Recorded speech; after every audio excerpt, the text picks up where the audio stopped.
Hey everyone, welcome back. I hope you all are safe and please excuse me for all the noises you gonna hear in this particular lecture. So I am really sorry for that, but then कुछ नहीं कर सकते, जो लोगों ने करना है वो करना है, बट हमें भी जो करना है हमें वही करना है। हमें क्या करना है, हमें पढ़ना है। सो चलिए स्टार्ट करते हैं। ऑब्लिगेशंस ऑफ पब्लिक अथॉरिटी के बारे में हम लोग बात करेंगे। इससे प्रीवियस क्लास में हमने अपना आरटीआई चैप्टर स्टार्ट किया था and in that we have studied about the salient features, about the objectives and हमने कुछ definitions भी देखी थी। अब हम बोल रहे हैं ऑब्लिगेशन ऑफ पब्लिक अथॉरिटी की। जो मेरे पब्लिक अथॉरिटी, देखो जैसे हम बोलते हैं पब्लिक अथॉरिटी, क्या मैंने बताया कि बेसिकली मेरे गवर्नमेंट के, हमने देखा पब्लिक अथॉरिटी की डेफिनेशन, उसके अंदर सारे जो गवर्नमेंट के डिपार्टमेंट्स होते हैं बेसिकली सारे वो कवर किए जाते हैं, या जहाँ पे गवर्नमेंट की फाइनेंशियल असिस्टेंस मिलती है वो भी पब्लिक अथॉरिटी में कवर होता है। ठीक है, तो उनकी क्या ड्यूटी है, उनकी क्या ऑब्लिगेशन है, उसके बारे में हम लोग पढ़ेंगे। बोलते हैं every public authority under the act has been entrusted with the duty to maintain records and publish manuals, rules, regulations, instructions, etc.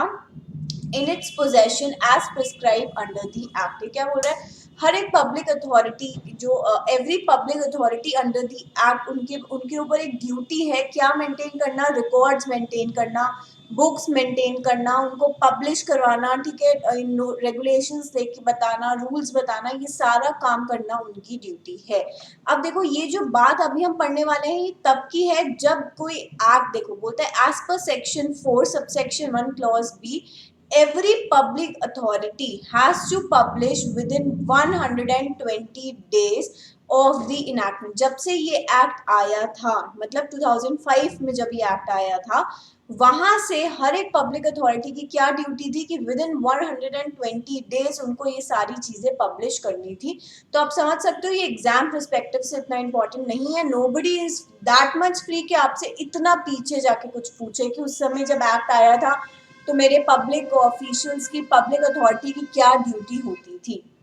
बोलता है the particulars of the organisation functions, उनको क्या मेंटेन करना था, पर्टिकुलर्स ऑफ द ऑर्गेनाइजेशन, उसके functions, duties के बारे में, powers and duty of its officers and employees की क्या ड्यूटी है, किसकी किसको कौन सा पर्टिकुलर सेगमेंट अलॉट किया गया है, उनके क्या फंक्शंस हैं, क्या ड्यूटीज हैं, procedure followed in its decision making process including channel of supervision and accountability, कि भाई किस तरीके से मेरी ऑर्गेनाइजेशन के अंदर चैनल को प्रोसेस, चैनल क्या, जैसे हम अपने ऑर्गेनाइजेशन में पढ़ते हैं, मतलब बेसिकली जैसे आप BCK की बात करूँ मैं, वो तो CA का सब्जेक्ट है, बट देन आपने पढ़ा है ना कि प्लानिंग होती है, ठीक है, फिर उसके बाद प्लानिंग, ऑर्गेनाइजिंग, ये सब क्या है, ये एक तरीके का प्रोसेस है जिससे मेरी ऑर्गेनाइजेशन काम करती है।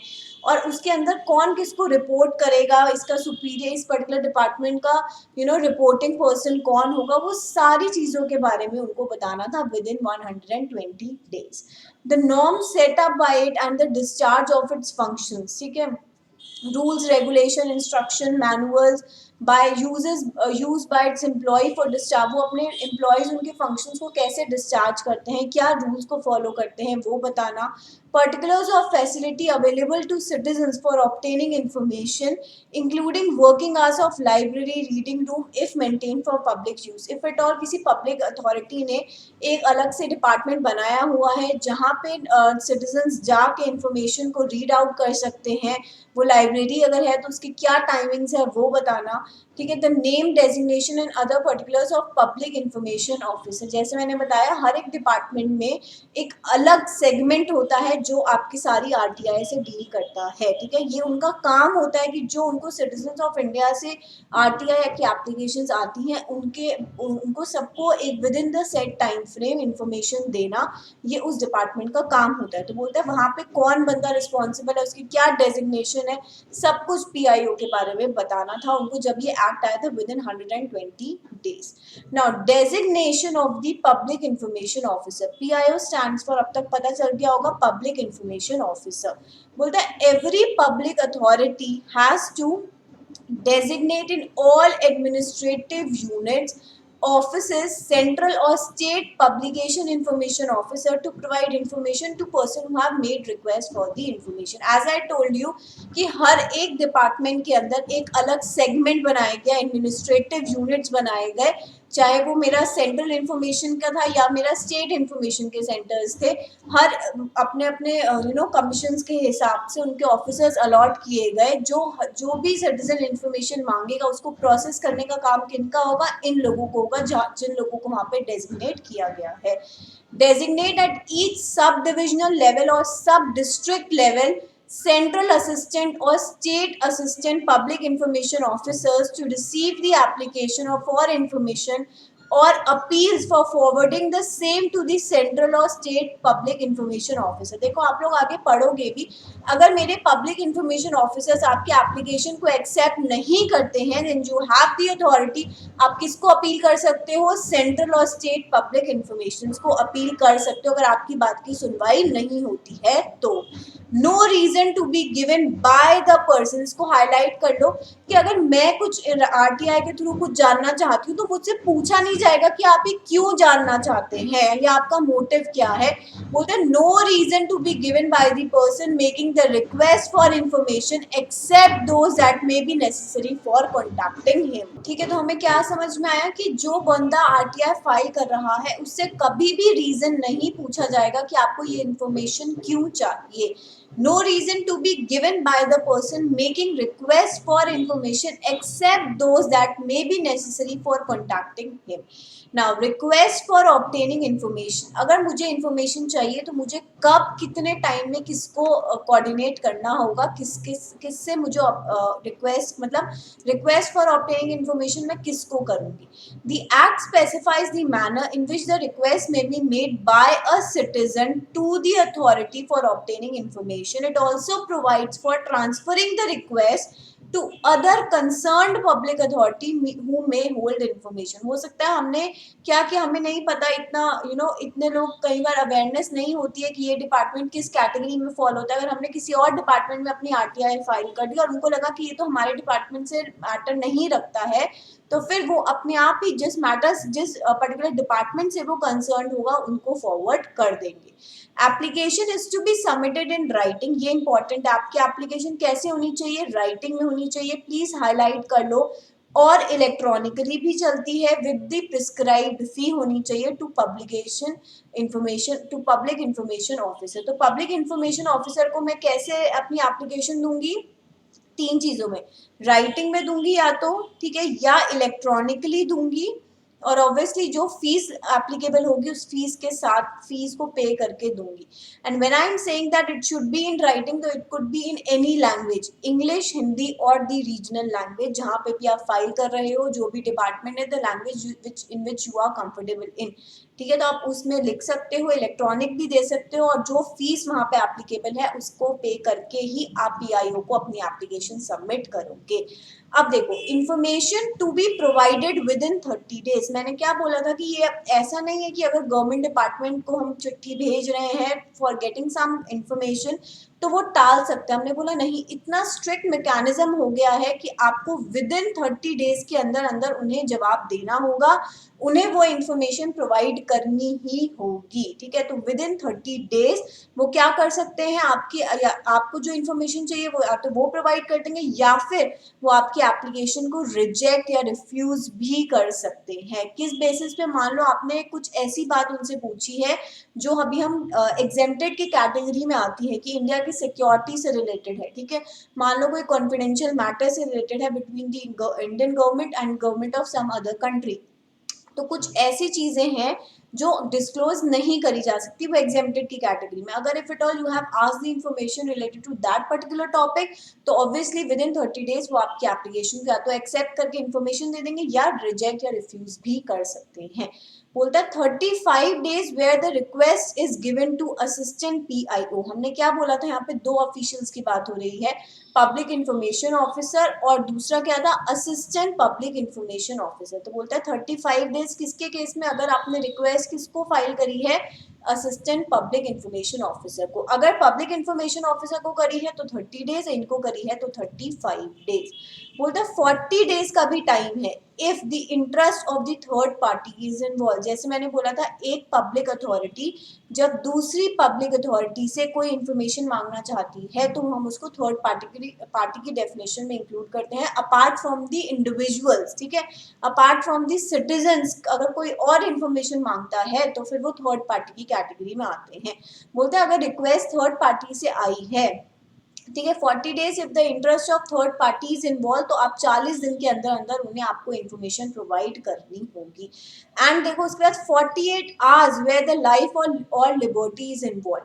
पहले हमने क्या बोला कि भाई नॉर्मल कोर्स में आपको 30 डेज के अंदर अंदर इन्फॉर्मेशन प्रोवाइड करनी है, किसको, पब्लिक इन्फॉर्मेशन ऑफिसर को, या असिस्टेंट पब्लिक इन्फॉर्मेशन ऑफिसर है तो 35 डेज के अंदर वो आपकी इन्फॉर्मेशन देंगे। 30 डेज जब मैंने बोला विद इन 30 डेज, तो मतलब क्या, अगर इन्फॉर्मेशन देनी होगी तो दे देंगे, देनी ही पड़ेगी वैसे, बट अगर कोई एग्जेम्प्टेड कैटेगरी का मैटर है तो वो रिजेक्ट या रिफ्यूज भी कर सकते हैं। सेक्शन 8 या 9 में जो एग्जेम्प्टेड कैटेगरी है उसकी अगर कोई बात है तो रिजेक्ट भी हो जाएगी, लेकिन अगर नहीं है ऐसा तो विद इन 30 डेज वो आपको आपकी इन्फॉर्मेशन देंगे। फिर हमने बोला 35 डेज के अंदर कौन दे सकता है, असिस्टेंट पीआईओ। फिर हमने बोला अगर थर्ड पार्टी का इंटरेस्ट इन्वॉल्व है तो 40 डेज के अंदर अंदर आपको इन्फॉर्मेशन मिल जाएगी। देन टाइम इतना कम हो गया, हमने बोला 48 आवर्स के अंदर अंदर भी उन्हें इन्फॉर्मेशन देनी पड़ेगी। 48 आवर्स मतलब क्या हुए, 2 दिन हुए ना, एक दिन में कितने घंटे होते हैं, 24, तो 2 दिन में कितने हुए, 48, है ना। तो आपको with in 2 days, with in 48 hours आपको इन्फॉर्मेशन देनी पड़ेगी, जहाँ पे जो मैटर इन्वॉल्व करता है वो लाइफ एंड लिबर्टी से इन्वॉल्व करता है। फॉर एग्जाम्पल, मान लो पुलिस आपको कोई रिलेटिव थे, ठीक है, आपको पुलिस आई और उनको गिरफ्तार करके ले गई, बट आपने जब आप पुलिस स्टेशन, बहुत देर मतलब 1-2 दिन हो गए वो घर नहीं आए, ठीक, आप जब उस पुलिस स्टेशन पे गए और इंक्वायरी करी तो पुलिस ने क्या बोला कि हमने तो उन पर्सन को जो भी XYZ थे उनको यहाँ से रिलीज कर दिया है, लेकिन वो घर नहीं पहुंचे हैं। तो ऑब्वियसली आप पुलिस से पूछोगे कितने टाइम पे आपने रिलीज किया, तो वो जो ये क्या हुई, इसमें किसी की लाइफ एंड लिबर्टी इन्वॉल्व है कि भाई वो पर्सन कहाँ गया, कहीं उसको मार दिया, मतलब ऑब्वियसली जब यही ऐसी कोई सिचुएशन अराइज होती है तो आपका दिमाग हमेशा ऑपोजिट साइड चलता है कि उसके साथ क्या हुआ है, कुछ गलत तो नहीं हो गया। तो आप ये सारी इंफॉर्मेशन उनसे पूछ सकते हो एंड पुलिस ऑफिसर्स को, एग्जाम्पल दे रही हूँ, आपको रिप्लाई करना ही पड़ेगा। और कितने आवर्स के अंदर, 48 hours where life and liberty is involve, जहाँ पे मैटर मेरा लाइफ एंड लिबर्टी से रिलेटेड है, within 48 hours they have to reply to your application. वो पूरा बताएंगे फिर कि भाई इतने बजे हमने उनको रिलीज कर दिया था, ये ग्राउंड्स पे रिलीज कर दिया था, जो भी उन्होंने उनकी जो प्रोसीडिंग्स हुई होगी वो पूरी इंफॉर्मेशन आपको देंगे। जब भी कोई मैटर लाइफ एंड लिबर्टी से इन्वॉल्व करता है, याद कर लो उसमें 48 आवर्स के अंदर आपको जवाब आ जाएगा। नॉर्मल कोर्स में 30 डेज, विद इन 30 डेज हम अगर असिस्टेंट पीआईओ को करी है तो 35 days, third party interest involve है तो 40 डेज के अंदर रिप्लाई आएगा। Then time taken for calculation and intimation of fees excluded within from the time frame। हमने बोला ना कि राइटिंग में होगी या इलेक्ट्रॉनिकली भी कर सकते हो और आपको प्रिस्क्राइब फी के साथ करनी होगी, पर हम बोलते हैं इन एनी केस फीस कैलकुलेट करने में अगर मेरे डिपार्टमेंट को टाइम लग गया तो जो हमने 30 दिन आपको कि भाई विद इन 30 डेज के अंदर आपको इन्फॉर्मेशन मिल जाएगी, तो हमने बोला अगर उनको कुछ टाइम फीस को कैलकुलेट करने में लग गया तो वो 30 डेज के अंदर नहीं आएगा।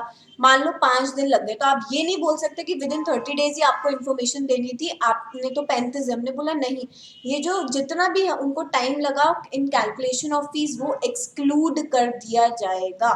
ठीक है, तो क्या बोला, time taken for calculation and intimation of fees excluded from the time frame, उसको हटा दिया जाएगा। No action on application for 30 days is deemed refusal. जैसे मैंने आपको बोला कि हमें विद इन 30 डेज वो आप जवाब देंगे, हमने बोला कि अगर उन्होंने एप्लीकेशन आने के 30 दिन के अंदर जवाब नहीं दिया तो मान लेंगे वो डीम्ड रिफ्यूजल है। क्या है, डीम्ड रिफ्यूजल है। Then no fees for delayed response, कि अगर उन्होंने मान लो डिले से रिस्पॉन्स किया तो फिर आपसे कोई फीस चार्ज नहीं हो सकती। No fees for delayed response. तो 3 चीजें क्या है, बेसिकली 2, कि time taken for calculation of the fees, calculation and intimation of the fees shall be excluded from the time frame. जो भी सेट टाइम है कि 30 दिन, 35 दिन, 40 दिन या 48 आवर्स, उसमें time for the calculation of fees include नहीं होगा। और हमने बोला अगर 30 दिन के अंदर ना हाँ आया ना आया, ना उन्होंने हाँ बोला ना उन्होंने ना बोला तो फिर हम मान लेंगे वो डीम्ड रिफ्यूजल है। अब ड्यूटीज ऑफ पीआईओ क्या है, duties of public information officer की क्या क्या ड्यूटी है। बोलता है public information officer shall deal with the request from the person seeking information and where the request cannot be made in writing to render reasonable assistance to the person to reduce the same in writing. अब किसी public department public authority में हमने बोला एक department एक specific administration unit होगा, किस चीज का, पब्लिक इंफॉर्मेशन ऑफिसर का, ठीक है।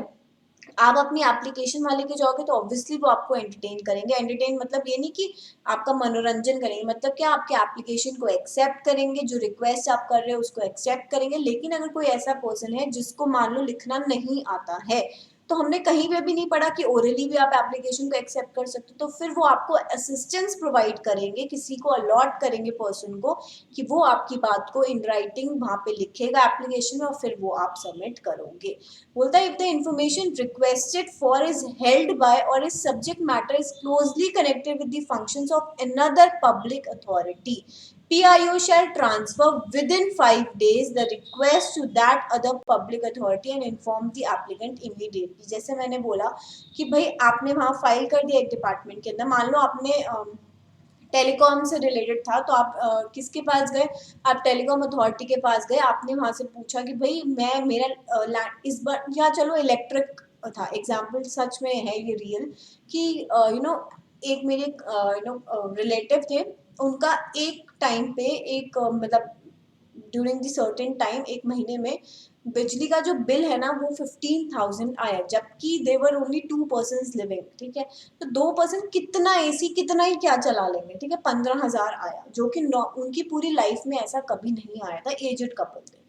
हुआ क्या, अब अगर ये लोग इलेक्ट्रिक बोर्ड पे जाके ये बोलते हैं कि आरटीआई फाइल करते हैं पब्लिक इंफॉर्मेशन ऑफिसर को कि हम जानना चाहते हैं कि हमारी लोकेलिटी के अंदर किस किस का इतना ज्यादा बिल आया है, तो they have to provide the information, ठीक है। और मान लो कि उन्होंने गलत डिपार्टमेंट में अपनी आरटीआई फाइल कर दी, तो फिर अब उनकी रिस्पॉन्सिबिलिटी खत्म होगी क्योंकि उन्होंने तो आरटीआई फाइल कर दी। वो पब्लिक अथॉरिटी जिस डिपार्टमेंट को वो एप्लीकेशन बिलोंग करती है, विद इन 5 डेज के अंदर अंदर वो रिक्वेस्ट फॉरवर्ड करनी होगी। Within 5 days the request to that other public authority and inform the applicant immediately, और फिर एप्लीकेंट को इन्फॉर्म कर दिया जाएगा। समझ में आया कि आप किसी भी बात को लेके आप आरटीआई फाइल कर सकते हो, लेकिन अब वो कुछ भी नहीं होनी चाहिए कि ऐसे नरेंद्र मोदी जी अब जैसे जब से वो हमारे प्राइम मिनिस्टर बने हैं वो क्या कर रहे हैं, जर्नली लोग बोलते हैं कि भाई बहुत घूम रहे हैं ये है, तो आप ये नहीं बोल सकते उनके उनके घूमने का हमें बताओ कि कितना खर्चा हुआ। लोग मतलब वेले लोग तो फिर कुछ भी करते हैं। आप पॉइंट उठाओ, इन्फॉर्मेशन लो, लेकिन जो रेलिवेंट है वो आप अपनी लाइफ से ज्यादा अगर किसी और की लाइफ में इन्वॉल्व हो तो फिर that is not the correct case, right. तो बोलता है कि अगर आपने आपकी इंफॉर्मेशन लेने के लिए देखो for if the information requested for is held by और is subject matter closely connected with the function of the other public authority, ठीक है, तो फिर वो आपके एप्लीकेशन को फॉरवर्ड कर देंगे विद इन 5 डेज एंड आपको भी बता देंगे कि भाई एप्लीकेशन आपने यहाँ दी थी बट आपका मैटर किसी और पब्लिक अथॉरिटी को बिलोंग करता है, उनसे कनेक्टेड है और हमने आपकी एप्लीकेशन को फॉरवर्ड कर दिया है। PIO may seek assistance of any other officer for the proper discharge of his or her duties। अगर वो किसी की सुपरविजन किसी की गाइडेंस लेना चाहते हैं तो ले सकते हैं। PIO on the receipt of a request shall expeditiously as possible and in any case within 30 days। पढ़ लिया था ना, कुछ भी हो जाए within 30 days of the receipt of the request either provide the information on the payment of such fees as may be prescribed और reject the request for any reason specified in section 8 and 9। जैसे मैंने बोला section 8 and 9 में क्या है कि exemptions दे रखी हैं कि कुछ चीजें exempt हैं कि वहां पे आप आरटीआई फाइल नहीं कर सकते हो, तो अगर वैसा केस है तो वो रिजेक्ट कर देंगे। Otherwise in any case they have to provide you the information within 30 days। Where the information requested for concerns the life or liberty of a person, the same shall be within 48 hours। पढ़ चुके हैं। If the PIO fails to give the decision on the request within the period specified, he shall deem to refuse the request। मान लिया जाएगा कि उन्होंने आपकी request को रिफ्यूज कर दिया है। फिर बोलता है where a request has been rejected, PIO shall communicate to the requester, मतलब जिसने एप्लीकेशन फाइल करी है लिख लो, जिसने एप्लीकेशन फाइल करी है या रिक्वेस्ट करी है, ठीक है। अगर वो रिफ्यूज कर रहे हैं तो फिर वो उसको इन्फॉर्म करेंगे, उस एप्लीकेंट को, उस रिक्वेस्टर को जिसने रिक्वेस्ट की है फॉर द इन्फॉर्मेशन, उनको इन्फॉर्म करेंगे क्या, कि वो उन्होंने किस बेसिस पे, क्या रीजंस है रिफ्यूजल के, वो बताएंगे। The period with in which an appeal against such rejection में बी प्रेफर्ड, कि भाई अगर आपको इस ऑर्डर के अगेंस्ट अपील फाइल करनी है आप कर सकते हो। The particulars of the appellate authority, और किसको अपील फाइल कर सकते हो वो भी बताएंगे। तो आपको पता है ना, अपॉर्चुनिटी ऑफ बीइंग हर्ड होता है, सुना है ना, कि आपकी एप्लीकेशन अगर मैं रिजेक्ट कर रही हूँ, ठीक है, तो वो आपको स्पेसिफाई करेगा कि मैंने ऐसा क्यों करा, ठीक है, एप्लीकेशन क्यों रिजेक्ट करी। फिर हमने बोला कि भाई अगर आप इसके सेटिस्फाई नहीं हो, आप अगर इसको अपील करना चाहते हो कर सकते हो, कौन सी अथॉरिटी को करना है वो भी साथ में बताएंगे। तो उनकी ये ड्यूटीज में आता है।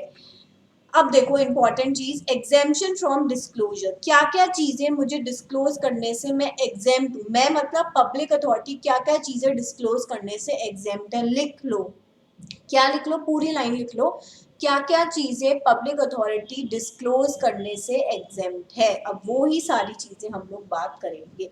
बोलता है certain categories of information have been exempted from disclosure, क्या क्या, where the disclosure prejudicially affects the sovereignty and integrity of India, security, strategic, scientific, economic interest of the state, relation with foreign state or lead to incitement of the offense। मतलब क्या, कि आप कुछ ऐसी चीज मांग रहे हो जिसके अगर मेरी पब्लिक अथॉरिटी ने आपको बता दिया तो कहीं ना कहीं मेरी इंडिया की इंटीग्रिटी, सोवरेनिटी पे बात आती है, उनकी सिक्योरिटी स्टेक पे लग सकती है। कि अगर वो पूछ रहे हैं कि भाई इंडिया चाइना के बीच में क्या अभी उनके आर्मी के बीच में क्या बातें चल रही हैं, मान लो आप गलत आईडी प्रूफ वगैरह के साथ इंडिया में रह रहे हो और आपने आपको दिखा रहे हो कि मैं इंडियन सिटीजन हूँ, या आपने कुछ ऐसा कर रखा है कि इंडियन सिटीजन से इन्फॉर्मेशन थ्रू आरटीआई निकलवा रहे हो, और पूछ रहा है कि वो भी अभी बॉर्डर पे क्या हालात हैं, कितना इंक्रोचमेंट चाइना कर चुका है, कितना आपने किया है, नेक्स्ट मूव कब लेने वाले हो, कब तुम अटैक करने वाले हो। बोला कि ये सारी इंफॉर्मेशन देना अलाउड नहीं है, आप ऐसे कुछ भी नहीं मांग सकते हो, ठीक है। तो ये एग्जेम्प्टेड कैटेगरी में आता है। Information which has been expressly forbidden by any court, ये जो मैंने ब्लैक से बोल्ड किया है, ये देखो यहाँ से अगर मैं क्वेश्चन की बात करूँ, यहाँ से आपका क्वेश्चन आ सकता है। ये इंपॉर्टेंट कैटेगरीज जो चैप्टर में आता है ये वो है। एंड जितने भी मेरे बोल्ड पॉइंट्स आपको यहाँ दिखेंगे, वर्ड्स दिखेंगे, वो आपके आंसर में रिफ्लेक्ट होने चाहिए। जब पढ़ो अपने आप भी तो बोल बोल के पढ़ना कि एक्सप्रेसली फोरबिडन बाय कोर्ट, ठीक है। कोई भी बात इंडिया की सॉवरेनिटी, इंटीग्रिटी, सिक्योरिटी, साइंटिफिक और economic interest of the state को इन्वॉल्व करती है, वो एग्जेम्प्टेड कैटेगरी है। When ever you study please मुंह खोल के बोल के पढ़ो, अगर धीरे धीरे सोच सोच के पढ़ोगे ना, तो I am telling you with my experience, all the things which I tell you is from somewhere my experience. I also used to study when I was in the juniors class, like 12th की बात करूँ या foundation में I scored really well even in executive। Professional was like हो जाता है ना कि पढ़ना पढ़ते पढ़ते बट फिर अकल ठिकाने आई तो फिर अच्छे से पढ़ा। बट देन क्या है कि भाई आप कैसे पढ़ो, बोल बोल के पढ़ो। अदरवाइज क्या आपने पेरेंट्स को सुना होगा कि गिविंग यू दी एडवाइस कि प्लीज बोल के पढ़ो। क्या होता है अगर हम चुपचाप पढ़ते हैं ना तो हमारी आंखें देख रही हैं ये, लेकिन दिमाग कुछ और चलता है। तो मत करो ऐसा। जो वर्ड्स मैंने यहाँ बोल्ड करे हैं इसको बोलो और ये आपके आंसर में आने चाहिए। नोट्स बनाओ तो याद कर लो और फिर अपने आप नोट्स बनाओगे तो बेटर होगा। ये वर्ड्स आंसर में रिफ्लेक्ट करेंगे तो 5 मार्क्स का क्वेश्चन आएगा तो 5 में से 5 मिलेंगे, I guarantee you, provided these words reflected in your answer. Expressly forbidden by any court का मतलब कई बार क्या होता है कि कोर्ट में कुछ ऐसे मैटर्स रखे जाते हैं जो काफ़ी सेंसिटिव होते हैं। सेंसिटिव इन द सेंस दो कम्युनिटी को बिलोंग करते हैं। मान लो किसी प्रॉपर्टी से related, I hope you are getting it, किसी प्रॉपर्टी से रिलेटेड बहुत सेंसिटिव मैटर है, ठीक है।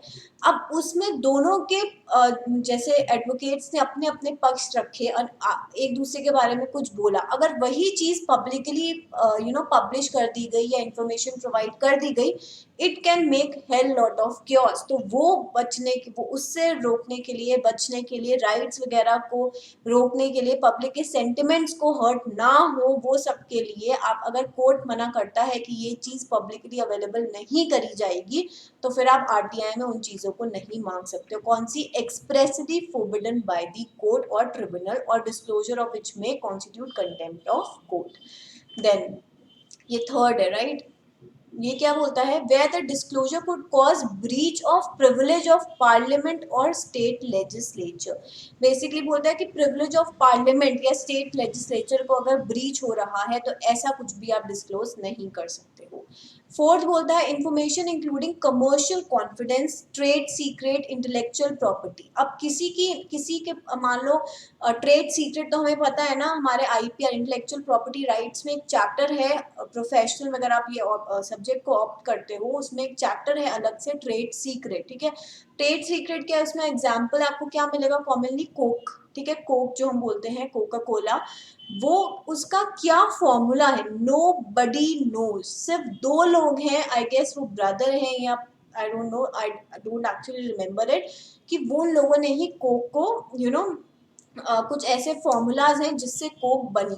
अब उनकी वो ट्रेड सीक्रेट है, nobody else knows how to make a Coke. Pepsi का फॉर्मेशन पता होगा, 7 अप हो गया, मिरिंडा हो गया, जो भी आती है सबके पता है कि फॉर्मूला कैसे बनती है, लेकिन कोक का फॉर्मूला आज तक किसी को नहीं पता। वो कैसे नहीं पता? वो ट्रेड सीक्रेट है उनका, ठीक है, उसी की वो ब्रांड वैल्यू लेते हैं।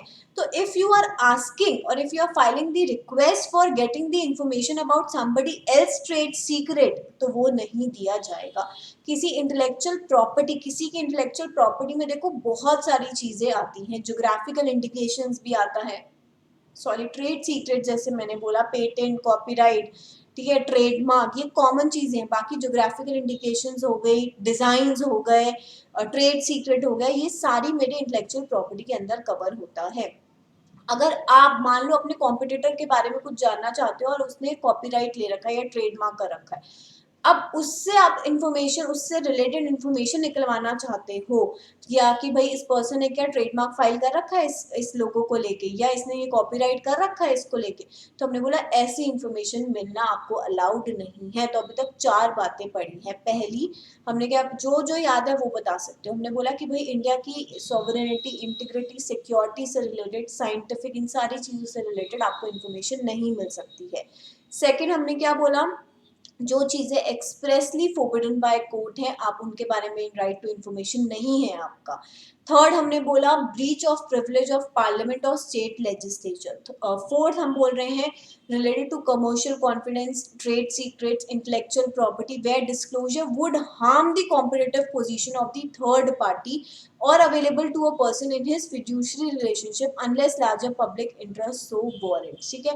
बोलता है आप ऐसे किसी की इंफॉर्मेशन लीक आउट करने को नहीं बोल सकते हो। फिफ्थ बोलता है information received in confidence from a foreign government. मान लो यूएस एंड इंडिया के अच्छे रिलेशंस हैं, ठीक है, अब यूएस एंड इंडिया कुछ प्लान कर रहे हैं अगेंस्ट चाइना, कर सकते हैं, ठीक है। अब इनके जो कॉन्फिडेंशियल मैटर्स है, बीइंग एन इंडियन सिटीजन आपको हर कुछ जो बोलोगे वो नहीं मिलेगा, ठीक है। आप बोलो कि भाई इनके बीच में क्या कॉन्फिडेंशियल एग्रीमेंट साइन हुआ है, हम जानना चाहते हैं, तो वो अलाउड नहीं है। 6.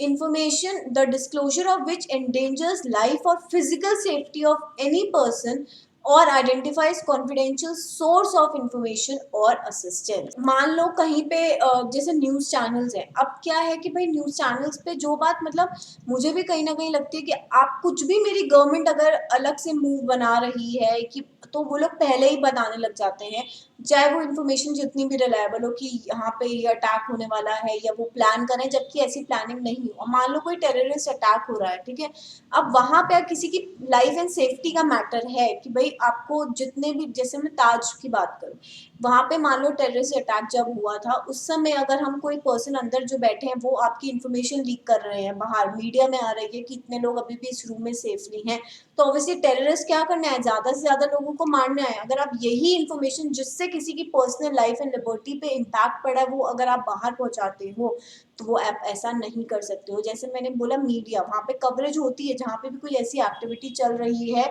वहाँ जरूर कवरेज, वो अटैक कितने दिन चला था, ठीक है, वो जब तक पूरे लोग बाहर नहीं आ गए कितने लोगों की लाइफ को हार्म हुआ, सब कुछ हुआ। अगर वहीं बैठे बैठे कोई मीडिया पर्सन बोलता है कि हाँ अंदर से बताया कि इस रूम के अंदर अभी भी कुछ लोग सेफ हैं, तो ऑब्वियसली अगर आप वो मीडिया में पब्लिश कर रहे हो तो आप दूसरे पर्सन की लाइफ एंड लिबर्टी को, फिजिकल सेफ्टी को एंडेंजर कर रहे हो।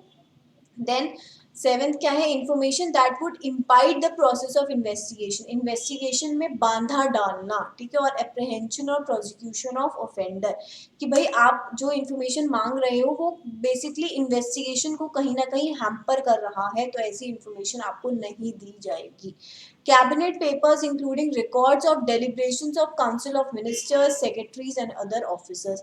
अब देखो ये 8 है, आपको आठों की 8 याद होनी चाहिए, एंड जो मैंने बोल्ड किया है वो आपके आंसर में आना चाहिए। अगर मैं एग्जाम्पशंस पूछूं तो आपको 8 पॉइंट्स टिप पे होने चाहिए कि क्या क्या है और कीवर्ड्स क्या क्या मेरे एग्जाम में रिफ्लेक्ट होने मैंडेटरी हैं, ठीक है। आप देखो ये, इससे आप कनेक्ट भी कर पा रहे हो कि हाँ ये इन्फॉर्मेशन हम राइट, मतलब इतनी राइट नहीं दे सकते कि ये इन्फॉर्मेशन भी लीक आउट करते तो फिर सीक्रेसी रही क्या। अगर मेरी गवर्नमेंट की हर मूव हमें पता है तो फिर फायदा क्या। सर्जिकल स्ट्राइक हुई थी, ठीक है, सर्जिकल स्ट्राइक होने के बाद हमें पता चला, हम पहले नहीं उनको कब बोल सकते अच्छा अब कब मोदी जी आप सर्जिकल स्ट्राइक करने वाले हो, मेरे को राइट टू इन्फॉर्मेशन दो, मेरी राइट टू इन्फॉर्मेशन है, हमने बोला नहीं है, ठीक है। तो ये सारी चीजें डिस्क्लोज नहीं हो सकती। Provided that the decision of Council of Ministers, the reason thereof, and the material on the basis of which decisions were taken shall be made public after the decision has been taken। जैसे हम कोई भी, मैं मान लो surgical strike हुई, ठीक है, उससे रिलेटेड जो भी क्लैरिफिकेशन, डॉक्यूमेंटेशन कुछ भी आएगा वो बाद में आता है। तब जब पब्लिक, देखो shall be made public after the decision has been taken, जब वहां से उनको ग्रीन लाइट मिल जाती है काउंसिल ऑफ मिनिस्टर्स, देखो provided that decision of council of minister, उनके reasons, the material on the basis of which decisions were taken, तब पब्लिक किए जाते हैं जब वो उनको सही टाइम पे उनको पब्लिक किया जाता है। ऐसा नहीं कि जब आप मांगो आपको इन्फॉर्मेशन दे दी जाएगी।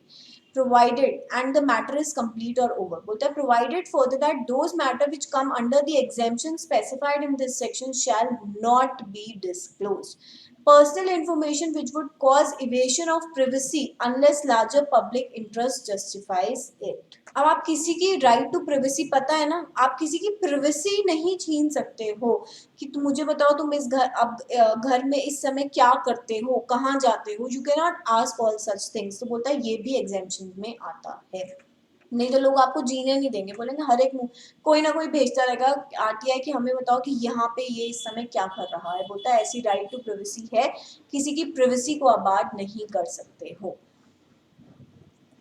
देन रिजेक्शन ऑफ रिक्वेस्ट, देखो ऑब्वियसली यहाँ से क्वेश्चन आएगा और आता रहा है, आई गेस ये लेटेस्ट ही है। मतलब देखो मैं अगेन हर बार बोलती हूँ कि यहाँ पे जो मैं क्वेश्चंस डालती हूँ उसका मतलब ये नहीं है कि इसी ईयर में आए हैं, just to tell you people that यहाँ से क्वेश्चन आता है। 4 मार्क्स का आया है, हो सकता है पुराना क्वेश्चन हो, बट मैं क्या बोल रही हूँ कि आ सकता है 8 की 8 आपको याद होनी चाहिए। अदरवाइज मैं आपको पॉइंट्स वाले में हमेशा क्या बोलती हूँ कि अच्छा 10 है ना, कम से कम 5 या 6 याद कर लो, मैंने बोला नहीं 8 के 8 आपको याद होने चाहिए। रिजेक्शन ऑफ रिक्वेस्ट, बोलता है that public information officer has been empowered to reject a request for information where the infringement of copyright subsisting a person would be involve, कि किसी की कॉपीराइट अगर इन्फ्रिंज हो रही है, आप ऐसी इंफॉर्मेशन मांग रहे हो जिससे जिस पर्सन ने कॉपीराइट उस पर हासिल कर रखा है उसके अगर राइट, कॉपीराइट पे कुछ ना कोई इन्फ्रिंजमेंट हो रही है तो वो आपको इंफॉर्मेशन नहीं दी जाएगी, रिजेक्शन ऑफ रिक्वेस्ट होगा। अब बात आती है पार्शियल डिस्क्लोजर अलाउड, बोलता है under section 10 of the RTI act only that part of the record which does not contain in any information which is exempt from disclosure and which can be reasonably be served from any part that contain exempt information may be provided। देखो ये बोलते हैं कि partial disclosure भी allowed है। अगर कुछ आपने कुछ ऐसी इंफॉर्मेशन की रिक्वेस्ट करी है जो आधी मेरी अगर एग्जेम्प्टेड कैटेगरी में आती है और कुछ में ऐसा पार्ट है जो आपको एज एन इन्फॉर्मेशन सर्व किया जा सकता है, तो authorities are well allowed to do so. बोलता है only that part of the record which does not contain any information which is exempt from disclosure and which can reasonably be serve from any part can contain exempt information may be provided. Parts में अगर वो separate हो सकती है तो आपको जो part allowed है वो दे दिया जाएगा, एंड जो पार्ट एग्जेम्प्टेड कैटेगरी में आता है वो सर्व नहीं किया जाएगा। इससे केस स्टडी आ सकती है कि क्या पार्शियल डिस्क्लोजर अलाउड है, तो येस इट इज अलाउड। जो चीज़ें मेरी एग्जेम्प्टेड कैटेगरी में फॉल नहीं होती हैं उस पे, ठीक है, वो अगर हमारी एक्सक्लूड हो सकती हैं फ्रॉम दी होल कंटेंट, तो आपको सर्व कर दिया जाएगा। ना हु इज एक्सक्लूडेड, बोलता है किन किन अथॉरिटीज से आप आरटीआई नहीं फाइल कर सकते हो। अब इनमें से आप कुछ नाम, 4-5 नाम याद कर सकते हो। बोलते हैं the act exclude central intelligence and security agency specified in the second schedule like central economic intelligence bureau, directorate of enforcement, narcotics control bureau. Narcotics control bureau तो आपने बहुत सुना होगा सुशांत सिंह राजपूत के केस में, ठीक है। तो आप कुछ ऐसे आप नाम जो याद कर सकते हो कर लेना, 4-5 नाम याद करोगे मोर देन एनफ। तो आप नारकोटिक्स कंट्रोल ब्यूरो से नहीं मांग सकते हो information. Aviation and research centre, special frontier force, BSF, CRPF, ठीक है। फिर हमने बोला Assam rifle, special service bureau, special branch CID, Andaman and Nicobar, the crime branch of CID CB, Dadra and Nagar Haveli and special branch, Lakshadweep police. इन सारे लोगों से आप आरटीआई फाइल करके इन्फॉर्मेशन नहीं मांग सकते हो, बिकॉज ये किस कैटेगरी में आ रहे हैं, दीज ऑल आर एक्सक्लूडेड, ठीक है। बोलते हैं agency specified by state government through notification will also be excluded. Obviously अगर स्टेट गवर्नमेंट इसमें कुछ और एजेंसीज को ऐड ऑन करना चाहती है तो वो भी फिर एक्सक्लूड की कैटेगरी में काउंट होंगी। तो 5-6 याद कर लो कि नारकोटिक्स याद कर लो, ठीक है, लक्षद्वीप पुलिस हो गया, Dadar and Nagar Haveli and special branch, फिर एविएशन रिसर्च सेंटर और असम राइफल्स। तो ऐसे 4-5 नाम याद कर लो जहाँ से इंफॉर्मेशन आप राइट टू इंफॉर्मेशन क्लेम नहीं कर सकते हैं। अब बात आती है हमारे इंफॉर्मेशन कमीशन की, ठीक है। यहाँ पे अमेंडमेंट आया है, अमेंडमेंट इन द सेंस कि आपके 2019 में अमेंडमेंट आया था, जो अब आने के एग्जाम में चांसेस हैं कि आपसे यहाँ से क्वेश्चन पूछा जा सकता है क्या कि भाई यहाँ पे कौन पर्सन्स होंगे, हायरार्की क्या होगी, कौन कितने टाइम के लिए अपॉइंट किया जाएगा, क्या रीअपॉइंटमेंट हो सकता है या नहीं, वही सारी चीजें हैं। Central information commission, state information commission के बारे में बात की गई है। उसके बाद हम अपनी एपरेट अथॉरिटी के बारे में पढ़ेंगे, पेनल्टी के बारे में पढ़ेंगे, एंड ये चैप्टर ओवर हो जाएगा। तो हम इंफॉर्मेशन कमीशन अपने नेक्स्ट क्लास में स्टार्ट करेंगे। आई होप आपको यहाँ तक समझ में आया होगा। देखो इजी टॉपिक है, जितना अच्छे से प्रैक्टिस करोगे उतना अच्छा आप लिख पाओगे। यहाँ से क्वेश्चन आ सकता है, ठीक है, पार्शियल वाले से केस स्टडी आ सकती है, और एग्जेम्पशन वाला क्वेश्चंस आपसे पूछे जा सकते हैं, या मैं बोलूँ टाइम की कितने टाइम के अंदर इन्फॉर्मेशन देनी पड़ती है। तो ये कुछ मेन चीज़ें हैं जहां आप, जो हम बोलते हैं ना इंपॉर्टेंट, मार्क करा दीजिए मैम इस चैप्टर में से। तो मैंने आपको बता दिया कि यहाँ से क्वेश्चन पूछा जा सकता है, बट पूरा चैप्टर आपका पढ़ा हुआ होना चाहिए। यू नेवर नो, मौत पूछ के नहीं आती है, कितनी बार मैंने बताया, तो पढ़ा होना चाहिए। फोकस ये सारे टॉपिक्स आप कर सकते हैं। तो चलिए मिलेंगे नेक्स्ट क्लास में, टिल देन टेक केयर।